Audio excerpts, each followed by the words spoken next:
everyone. Hello, Angela and Eob. You guys are awesome. Hello, everyone. Welcome to Growth Gen.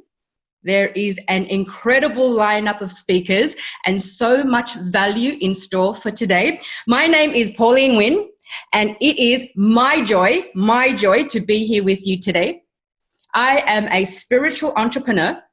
I'm a speaker, a teacher, a coach, a mentor.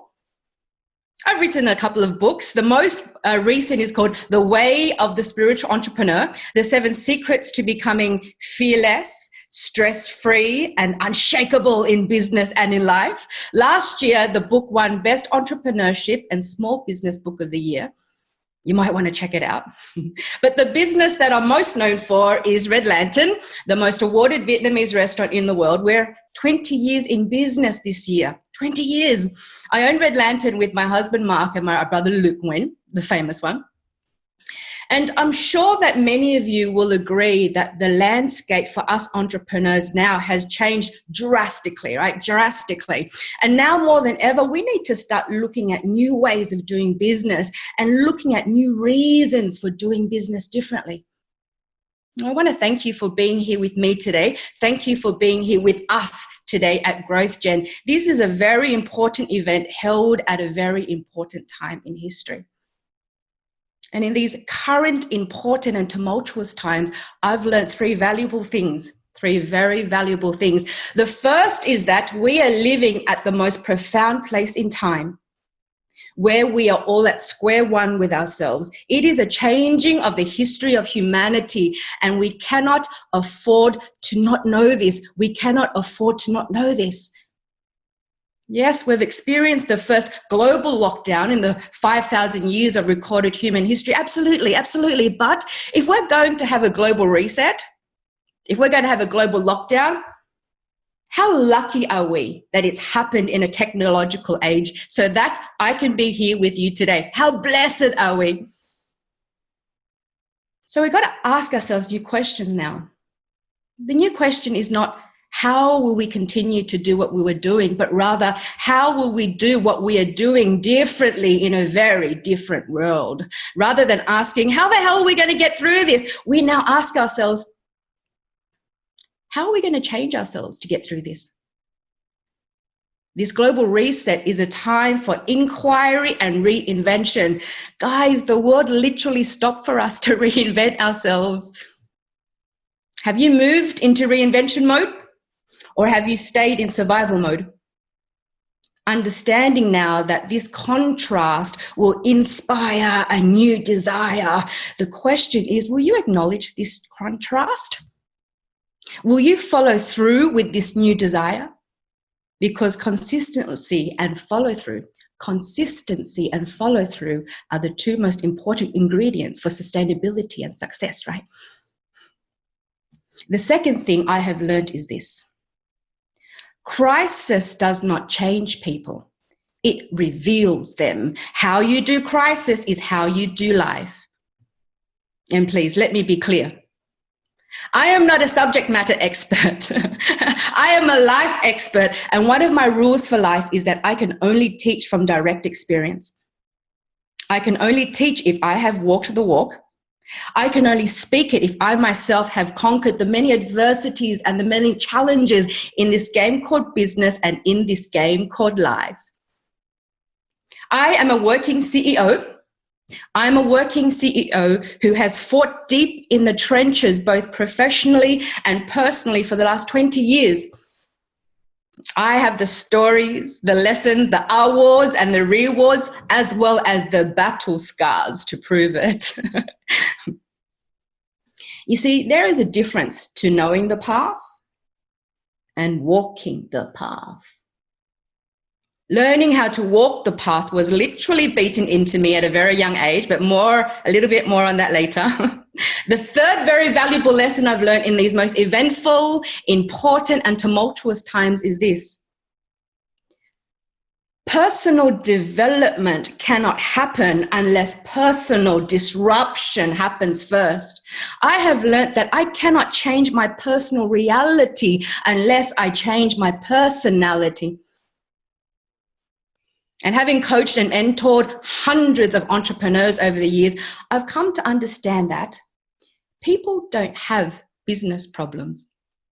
They have personal problems that reflect in their business. I've come to understand that personal disruption cannot happen unless personal introspection happens first. And what more profound and intimate relationship do we have than the relationship with ourselves, with our own inner net?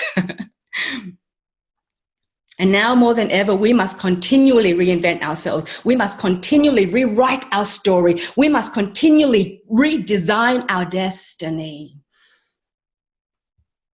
Otherwise, we are not in service to life. We are simply waiting for life to service us. Fulfillment does not happen that way. And fulfillment, my friends, is the new currency. I make it a practice to continually challenge the existing paradigms so that I can transcend the status quo, so that I can become the woman I am destined to be, not the person they told me I should be. You see, my family and I are boat people. We escaped Vietnam just after the war. My father built a boat and smuggled our family out into the South China Sea. I was 3 years old at the time, and my brother Lewis was 2. You see, my father was determined that if we died, we would all die together. We spent 9 days out at sea, and we ended up in Thailand, where we spent a very difficult year in a refugee camp there. And that's where my brother Luke was born, in an exposed lean-to tent. And in 1978, Australia finally accepted us. We came into this new world with nothing. Nothing. No house, no job, no money. We didn't know the laws, the language, or the systems. My father suffered terribly from PTSD, a condition he acquired from the war. And so with the compounding pressure of having to provide for a sick wife, my mother had tuberculosis, having to provide for 2 young children as well as a newborn, saw my father befriend bitterness, anger, rage, and frustration on a daily basis. He was like a faulty pressure cooker about to explode at any point in time.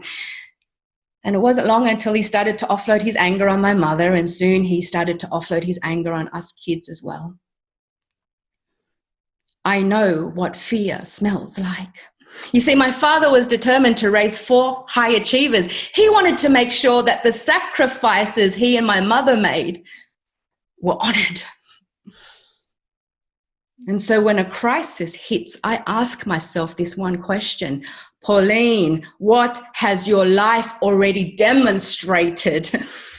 And when I ask myself this question, I can't help but think how many times I've been asked in interviews and in conversations, how is it that Red Lantern is still around after 20 years? And what do you guys do to compete in such a saturated, fickle, tumultuous, and competitive industry? And my answer always throws them. You see, I don't see the top restaurants in Sydney as our competitors. We are our biggest competitors. Why would I waste my valuable time and my valuable energy worrying about and focusing on what the others are doing? We are our biggest competitors. We must make our own rules. We must run our own race. And we're still around because we simply have more grit than anyone else we know. We understand that persistency is the new currency. We must practice never give up-ology. And there is something to be said for still staying in the game long after the others have given up. You see, the universe rewards the unreasonably determined. Red Lantern has been in business now for 20 years. This places us in the top 3% of businesses in the world that have survived more than 15 years. It also means that 97% didn't make it this far. And we're still around because this is what we understand. We understand that change is the only constant. Change is the only constant. Not only must we be embracing change, we must learn to expect change. Not only must we learn to expect change, we must create change. We must become the change. We must continue to create, collaborate, and innovate. And what is innovation? What is innovation? Innovation is simply taking the same way we've always done things, shaking it up and asking, what's working? What's not working? Pulling out what's not working and implementing new systems. Listening to new voices, learning new concepts, adopting new ways of thinking, becoming a new person so that we can continuously be better than before. And Charles Darwin puts it so beautifully in his Law of Evolution, and we all know this quote: "It's not the strongest of the species that survive, nor the most intelligent, but the ones most responsive to change."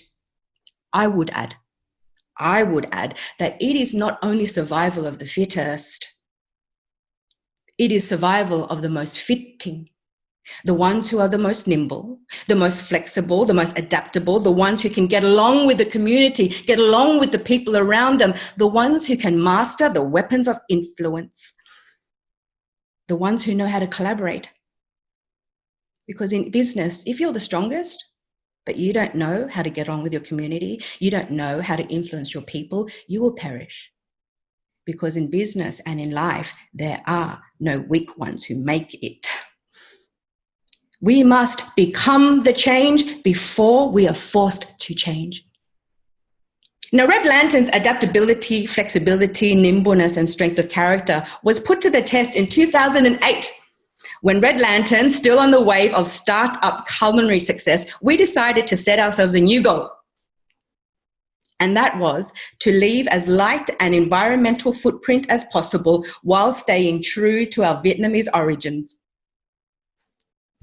Having children was a massive wake-up call for us. And so we retrained the thinking of our staff.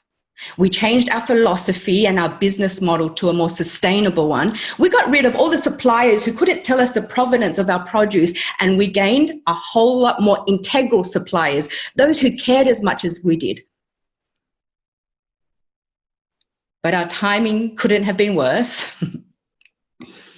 We decided to do all of this smack bang in the middle of the global financial crisis. We weren't that smart.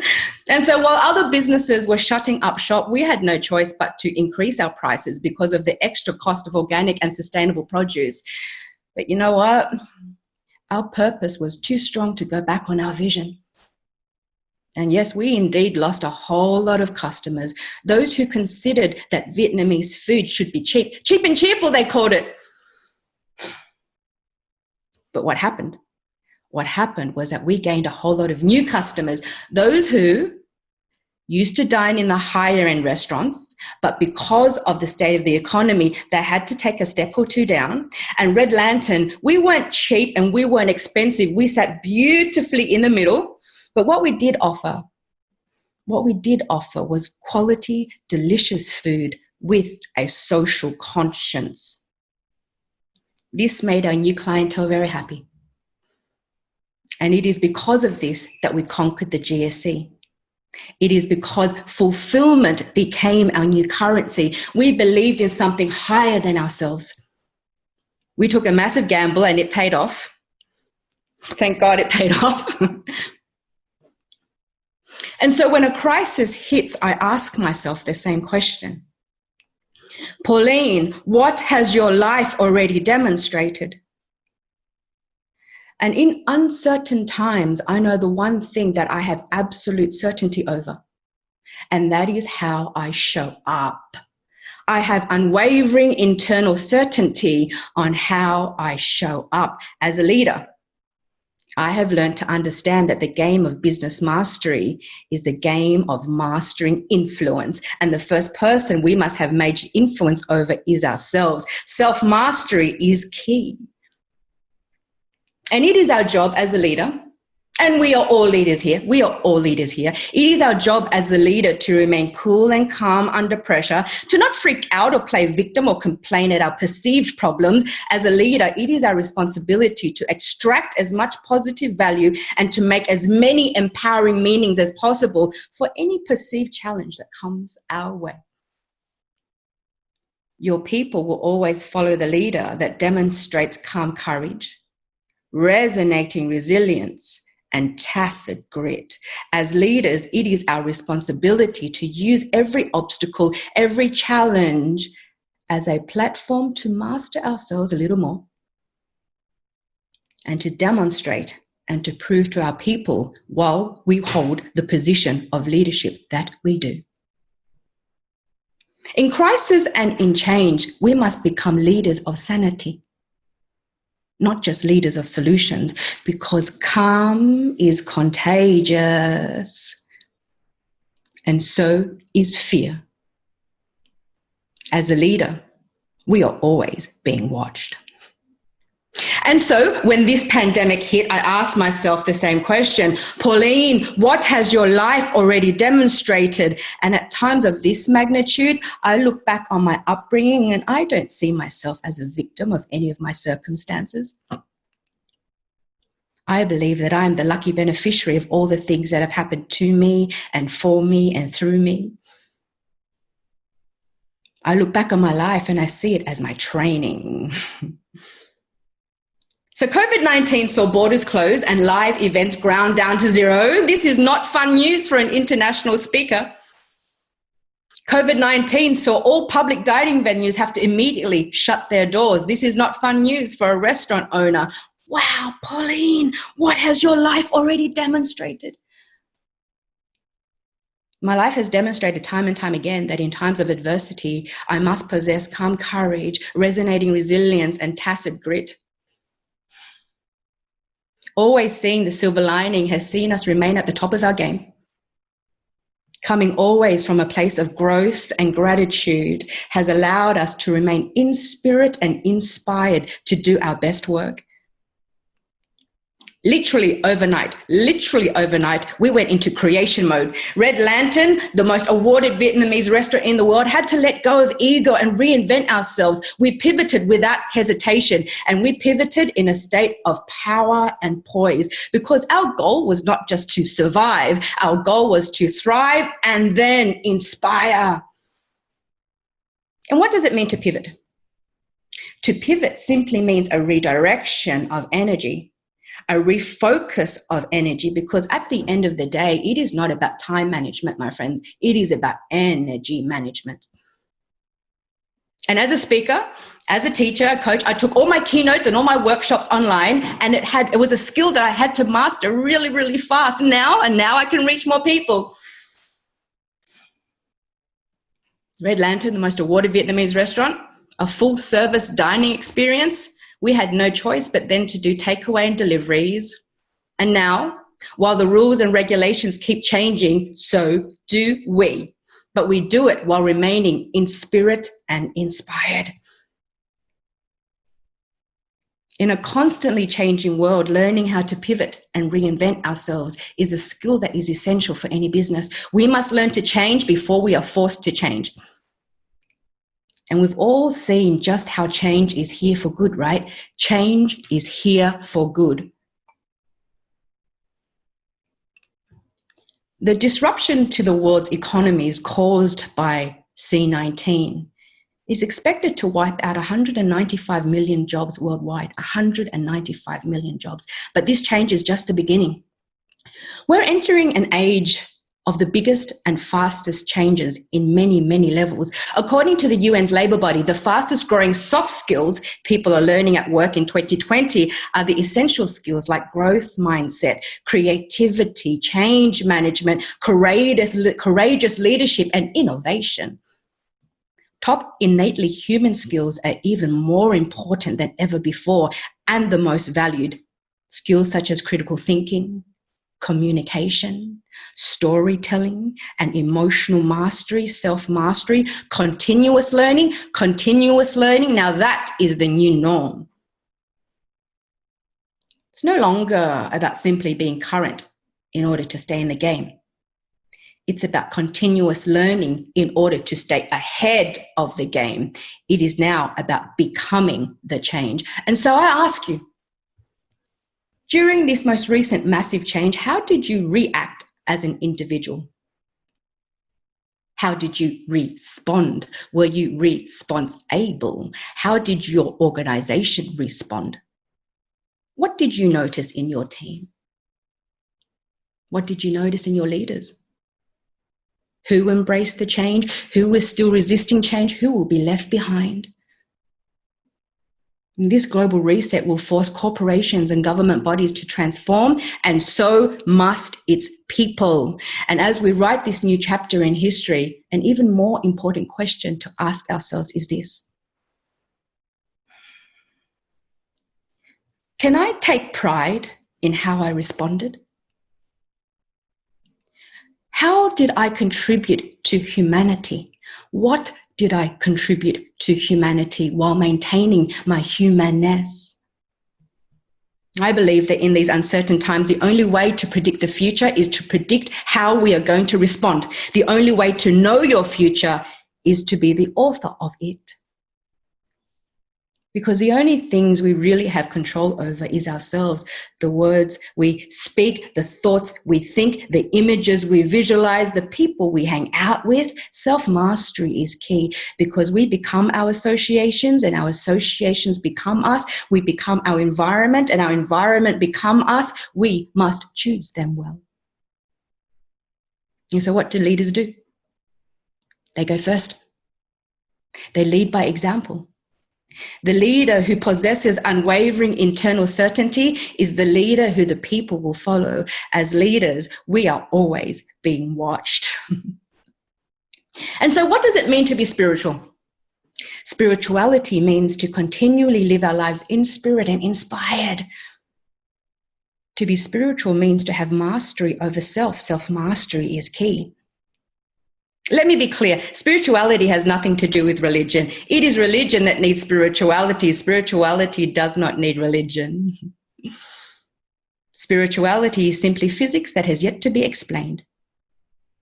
So, how do I stay in spirit and inspired? How do I create routine in a non-routine world? Discipline will set you free. The word discipline comes from the word disciple. A student of life. And so I want to share with you today some of my rituals. I call them my non-negotiables. You may or you may not want to adopt some of these practices as well, completely up to you, but I would encourage them. There's a lot of science behind why I do what I do. And so my morning routine is designed for optimum sustainability, for well-being, and for power. Power is not force. Power is being able to move mountains with the gentlest of touch. Providing power not only for my mind, but also for my heart, my health, and my spirit. All areas must be encompassed. No area can be ignored. And I call them my non-negotiables. I usually get up at 4:30 for prayer and meditation. Nothing happens unless I do prayer and meditation. This is when, at around 4:30, is when the doors of dimensions are the most open. This is when our brainwaves and biochemistry is the most suggestible to information. And then I hop in the bathroom and I dry brush. I dry brush my body, big long strokes to activate my lymphatic system. I have a cold shower to boost my immune system. Cold water therapy has tremendous anti-inflammatory benefits. It also activates the all-important vagus nerve and it boosts general badassery. In a rapidly changing world where everything is uncertain, the one thing we must have certainty over is ourselves. This is what self-mastery is all about. I want to share an important concept that I incorporate in my daily routines, and this concept is a concept of nature's medicine. Nature's medicine. There's a reason why I coach my one-on-one clients by the ocean at sunrise. We are wirelessly connected to the sun and we are hardwired to the earth. Sunrise has the most potent healing frequency. Almost every morning, I see the sun rise. I look into the sun as it peaks over the horizon until it reaches the sky. And my clients and I were grounding with our bare feet in the water, the sand, the rocks, and the grass, where the body's positive ions gets discharged into the ground and draws up free electrons from the earth. And so every morning I see the sunrise. It is the safest time to look in the sun. Have it activate my pineal gland so that I can heal from the inside out. It also boosts my mitochondria for optimum health, well-being, and longevity. And then we jump in the ocean. Salt water is nature's most powerful Faraday cage. And so when you've spent a lot of time in front of your computer or your iPhone and you've been under artificial lights for too long and you're feeling anxious and overwhelmed and annoyed and kind of angsty and you don't know why, take off your shoes. Go for a walk barefoot on the grass or on the stone. Walk in the sand. Go hug a tree. Jump in the ocean. This will instantly neutralize the effects of the artificial EMFs. The general formula is 15 minutes of nature for every hour of artificial EMF. So if you're already out in nature a couple of hours every morning, you're sweet to conquer the day. My friends, victory or defeat is determined before you leave your house. Make sure that before you leave that door, you are already the victor. What happens before you leave that door is going to determine how you handle things before they come up in your day. Because we are entrepreneurs, we are business people. There will always be triggers, right? The mastery is how quickly we can get ourselves back to homeostasis. The mastery is how quickly we can get ourselves back to a state of calm courage, resonating resilience, and tacit grit.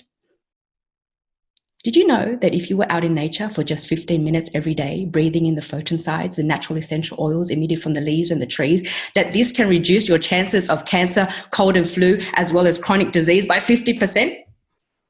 Did you know that having business meetings out in nature or near the ocean significantly reduces depression, anxiety, overwhelm, and significantly increases trust, bonding, coherence, and creativity by 50%?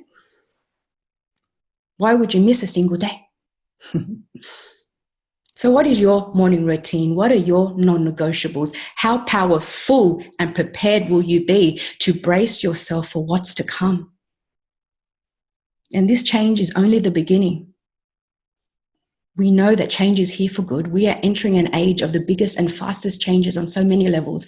And so while you may wait for your emotions to fuel your behaviors, the spiritual entrepreneur is controlling their behaviors to fuel their emotions. My friends, before I say goodbye to you today, I want to guide you through a simple breath exercise. This is a breath exercise that allows me to remain cool and calm under pressure. It is called the box breath. Did you know that 9 out of 10 people are breathing incorrectly? Now you may be thinking, well, I'm alive, right?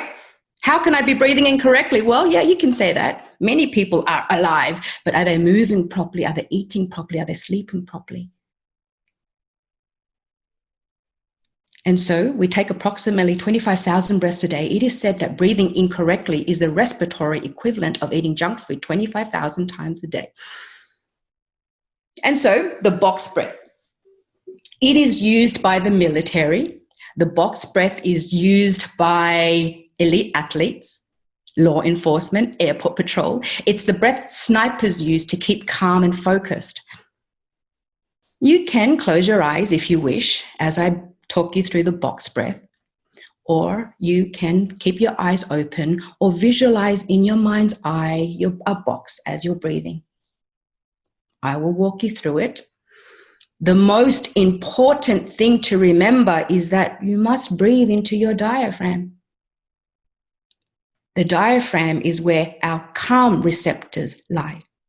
If you are breathing into your chest, which you've done all your life, this is where the stress receptors lie. It is counterintuitive, but it is a practice that needs to be cultivated. Inhale only into your diaphragm. Perhaps you might want to put your hand on your diaphragm. As you inhale, your diaphragm will expand, your chest and shoulders will not rise. As you exhale, your belly button will draw closer to your spine. And so I will count. Inhale for 3 into your diaphragm. Hold your breath for 3. Exhale for 6. The exhalations are always double the inhalations. And then hold again for 3. Are you ready? Relax your jaw, relax your neck. Inhale for 3. 1, 2, 3. Full diaphragm, hold for 3. 1, 2, 3. Exhale now for 6.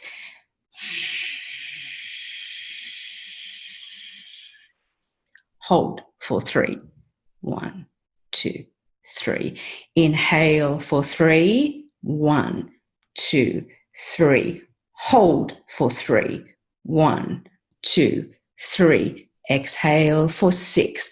1, 2, 3, 4, 5, 6. Hold for 3. 1, 2, 3. One more round. Inhale for 3. 1, 2, 3. Hold for 3. 1, 2, 3. Exhale for 6.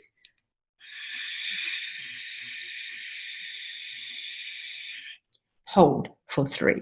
1, 2, 3. So my friends, you want to at least do 3 rounds each time so that your biochemistry changes. What you're now feeling is a state of calm courage. Practice the box breath as many times as you like to master yourself a little bit more. And my friends, may you carry this state of calm courage with you for the journey ahead and for the game ahead. This delicious game called business and this delicious game called life. Namaste, my friends. Have a beautiful day.